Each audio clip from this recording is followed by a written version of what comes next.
시청자 여러분 안녕하십니까? VOA 뉴스투데이 시작합니다. 미국을 비롯한 주요 7개국 G7 외교장관들이 북한의 핵과 탄도미사일 등 모든 무기 프로그램의 폐기를 촉구했습니다. 북한과 러시아의 군사 협력에 대해서도 거듭 규탄 입장을 밝혔습니다. 첫 소식 함지아 기자가 보도합니다. 미국과 캐나다, 프랑스, 독일, 이탈리아, 일본, 영국 등 주요 7개국 G7 외교장관과 유럽연합 외교안보 고위대표는 14일 캐나다 샤를부아에서 열린 G7 외교장관 회의 뒤 공동성명을 발표했습니다. 성명에서 G7 회원국들은 북한이 모든 관련 유엔 안보리 결의에 따라 모든 북한의 핵무기와 기타 대량 살상무기, 탄도미사일 프로그램을 포기할 것을 요구했습니다. 또 북한의 암호화폐 절취에 대한 심각한 우려와 함께 이에 대한 해결의 필요성, 그리고 납치자 문제에 대한 즉각적인 해결도 촉구했습니다. 북한과 러시아의 군사협력 문제도 비판했습니다. G7 장관들은 북한과 이란의 러시아에 대한 군사 지원과 함께 러시아의 전쟁, 그리고 러시아 군 재건의 결정적 조력자인 중국의 무기 및 이중용도 부품 제공을 규탄하고 이 같은 러시아와 중국, 북한에 대한 조치를 계속 취하겠다는 의사도 거듭 밝혔습니다. 이번 성명에는 CVID, 즉 완전하고 검증 가능하며 되돌릴 수 없는 비핵화 문구는 과거와 달리 포함되지 않았고 북한군의 러시아 파병 문제도 담기지 않았습니다.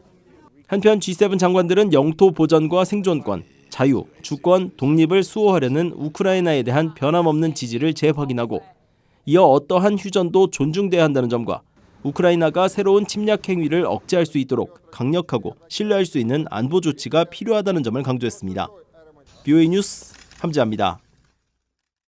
도널드 트럼프 대통령이 추진하는 미국의 차세대 미사일 방어 시스템에서 우주 기반 요격 체계는 북한 등 적국의 장거리 미사일 위협에 효과적이라는 보고서가 나왔습니다.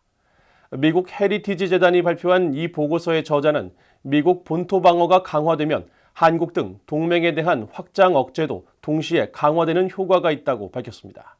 조은정 기자가 보도합니다. 미국 헤리티지 재단이 최근 발표한 보고서입니다. 보고서는 미국 본토 미사일 방어망 아이언돔의 다층적 방어 체계 가운데 우주 기반 상층 방어망을 조명했습니다. 우주 기반 상층 방어망은 북한 등이 제기하는 장거리 미사일 위협에 효과적이며 특히 지상 기반 체계보다 훨씬 더 빨리 적 미사일에 대응할 수 있다는 것입니다. So by going to space, there's a different engagement envelope, and so we have a greater likelihood of destroying those missiles before they're able even to get close to exo-atmospheric, much less on target itself. So the chances of interception are greater once you're able to intercept from space.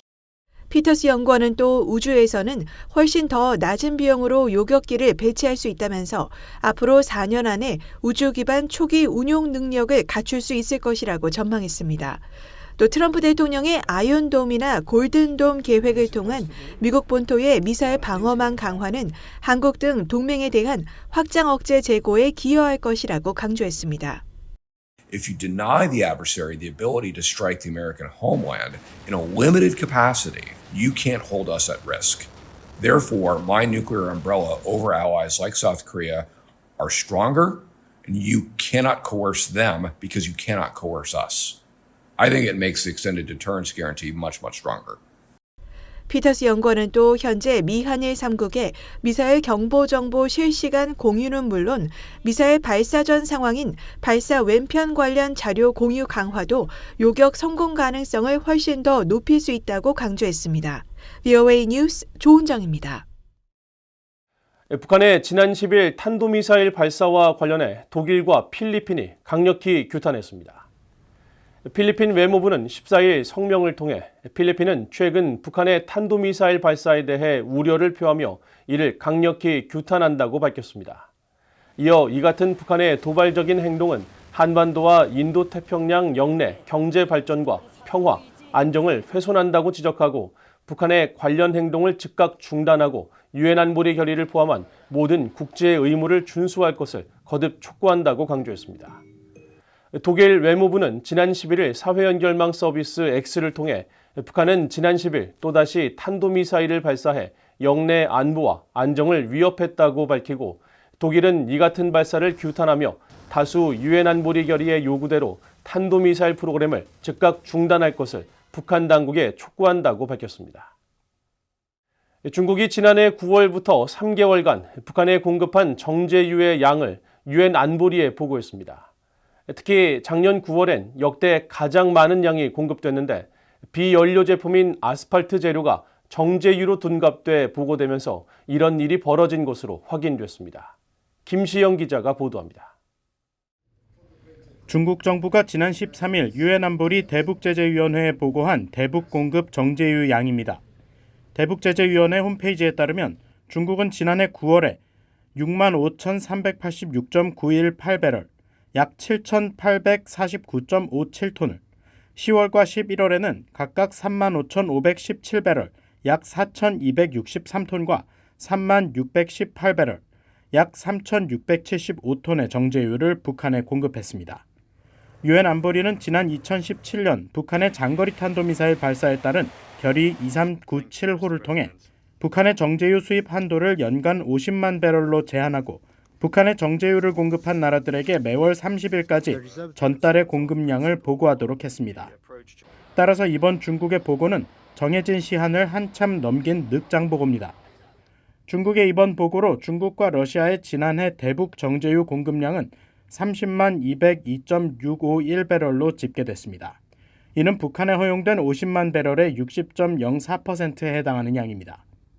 하지만 러시아가 작년 1월을 제외한 11개월치를 보고하지 않았고 중국도 12월의 보고분을 아직 제출하지 않아 지난해 실제 북한에 유입된 정제유의 양은 훨씬 많을 것으로 추정됩니다.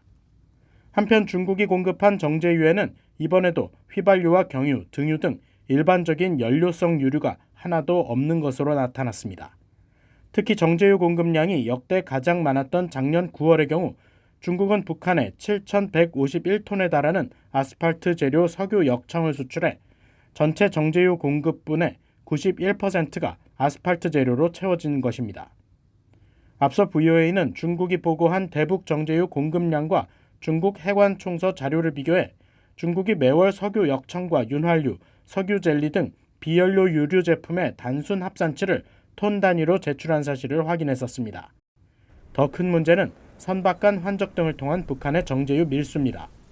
미국 정부는 남포 등으로 활발히 입항하는 유조선을 근거로 북한에 유입된 정제유 양이 이미 유엔 안보리가 정한 한도를 훨씬 초과한 것으로 추정해왔습니다. VOA 뉴스 김시영입니다. 전환기정의 워킹그룹과 북한 정의연대, 물망초 등 한국의 인권단체 등이 오는 21일까지 유엔 인권이사회에 제출해야 하는 북한 인권 결의안에 최근 채택된 유엔 총회 북한 인권 결의 핵심 내용을 포함할 것을 요청했습니다.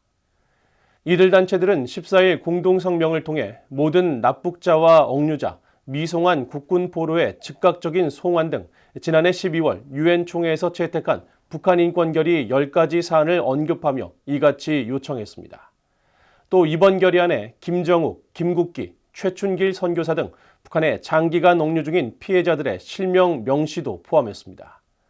이번 성명에는 8개 북한 인권 단체들과 2023년 중국에서 강제 북송된 김철옥 씨의 언니 김규리 씨, 북한에 구금 중인 김정욱 선교사의 형 김정삼 씨 등이 서명했습니다. 미국 에너지부가 한국이 민감국가 목록 최하위 단계인 기타 지정국가에 추가된 것은 조 바이든 전 미국 행정부 시절인 올해 초였으며 미국 정부는 양국 간 협력에 제한이 없이 상호 이익을 위한 협력을 희망하고 있다고 밝혔습니다. 미국 에너지부 대변인은 14일 관련 사안에 대한 VOA의 질문에 이같이 밝히면서 현재 한국과의 과학기술 협력에 대한 새로운 제한은 없으며 에너지부는 한국과 협력해 상호 이익을 증진할 수 있기를 기대한다고 강조했습니다. 또 해당 목록 포함이 반드시 미국과 적대적인 관계에 있다는 것을 의미하는 것이 아니라면서 많은 지정국가가 에너지와 과학, 기술, 대테러, 비확산 등 다양한 분야에서 미국과 정기적으로 협력하는 국가들이라고 설명했습니다. 앞서 지난 9일 한국의 한겨레 신문은 미국 에너지부가 한국을 민감국가로 분류해 규제 조치에 착수한 것으로 확인됐다고 보도했습니다. 이상으로 VOA 뉴스투데이를 모두 마칩니다. 시청해주신 여러분 고맙습니다.